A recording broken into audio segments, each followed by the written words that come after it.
ये आकाशवाणी है। अब आप विमलेंदु पांडे से समाचार सुनिए।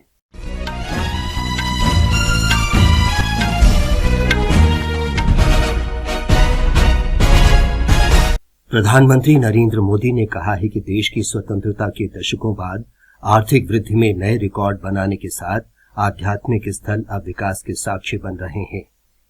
वाराणसी में नवनिर्मित स्वर वेद महामंदिर का उद्घाटन करने के बाद श्री मोदी ने ये बात कही।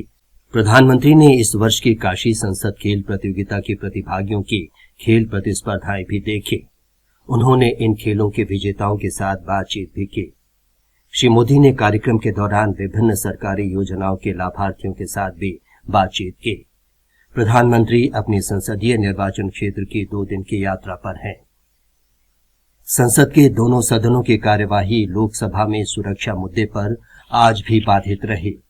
विपक्ष के हंगामे के कारण लोकसभा की कार्यवाही दिन भर के लिए और राज्यसभा की कार्यवाही 4 बजे तक के लिए स्थगित कर दी गई।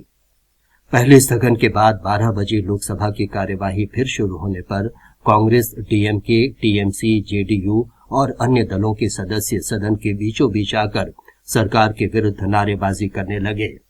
पीठासीन अधिकारी ने प्रदर्शनकारी सदस्यों से बार बार वापस जाने और सीट पर बैठने की अपील की, लेकिन सदस्यों का विरोध जारी रहा और सदन की कार्यवाही पहले 2 बजे तक और फिर दिन भर के लिए स्थगित कर दी गई। उधर राज्यसभा में भी शोर शराबा जारी रहा। आज सुबह जब सदन की बैठक शुरू हुई तो विपक्ष के सदस्य सुरक्षा मुद्दे पर प्रधानमंत्री नरेंद्र मोदी और केंद्रीय गृह मंत्री अमित शाह के बयान की मांग करने लगे। विपक्ष के सदस्यों ने कार्य स्थगन के लिए नोटिस दिए, लेकिन सभापति जगदीप धनखड़ ने इसकी अनुमति नहीं दी। विपक्षी सदस्यों के हंगामे के कारण कार्यवाही दोपहर बाद 2 बजे तक और बाद में 4 बजे तक के लिए स्थगित कर दी गई। लोकसभा में आज दूरसंचार विधेयक 2023 पेश किया गया। विधेयक का उद्देश्य दूरसंचार सेवाओं और नेटवर्क के विकास, विस्तार और संचालन से संबंधित कानून को संशोधित और समेकित करना है। दूरसंचार मंत्री अश्विनी वैष्णव ने यह विधेयक सदन में प्रस्तुत किया। बहुजन समाज पार्टी के सदस्य रितेश पांडे ने विधेयक का विरोध करते हुए कहा कि ये निजता के अधिकार के विरुद्ध है। उन्होंने विधेयक को संसदीय समिति के पास भेजने की मांग की। राष्ट्रपति द्रौपदी मुर्मू आज से पश्चिम बंगाल, तेलंगाना और राजस्थान के 6 दिन की यात्रा पर रहेंगे। राष्ट्रपति आज पश्चिम बंगाल में आईआईटी खड़गपुर के दीक्षांत समारोह में शामिल होंगे। बाद में वे तेलंगाना के सिकंदराबाद में राष्ट्रपति निलयम जाएंगे। राष्ट्रपति कल हैदराबाद पब्लिक स्कूल सोसाइटी के शताब्दी समारोह में शामिल होंगे।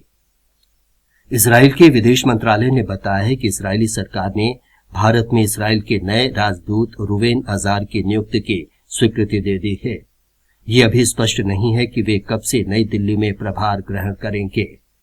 श्री अजार अभी रोमानिया में इजराइल के राजदूत के रूप में सेवाएं दे रहे हैं। श्री अजार श्रीलंका और भूटान में अनिवासी राजदूत के रूप में भी अपनी सेवाएं देंगे। उनकी नियुक्ति इजरायली सरकार के 21 नए मिशन प्रमुखों में से एक है। विश्व बैंक की प्रवासन और विकास रिपोर्ट के अनुसार इस वर्ष भी भारत प्रवासियों से धन प्राप्तियों के मामले में शीर्ष में बना हुआ है। इस वर्ष प्रवासी भारतीयों ने अनुमानित 125 अरब डॉलर भारत भेजे। दक्षिण एशियाई क्षेत्र में प्रवासियों द्वारा भारत भेजे जाने वाली राशि में उल्लेखनीय वृद्धि हुई है और इसने समग्र सकारात्मक रुख में योगदान दिया है। कुल मिलाकर दक्षिण एशिया से भारत भेजी जाने वाली राशि 7.2% बढ़ी है। मौसम विभाग ने तमिलनाडु के कन्याकुमारी, तिरुनेलवेली, तूतीकोरन, तेनकासी, विरुधुनगर और तेनी जिलों में और 2 दिन तक तेज वर्षा का अनुमान व्यक्त किया है। इसके साथ ही ये समाचार बुलेटिन समाप्त हुआ।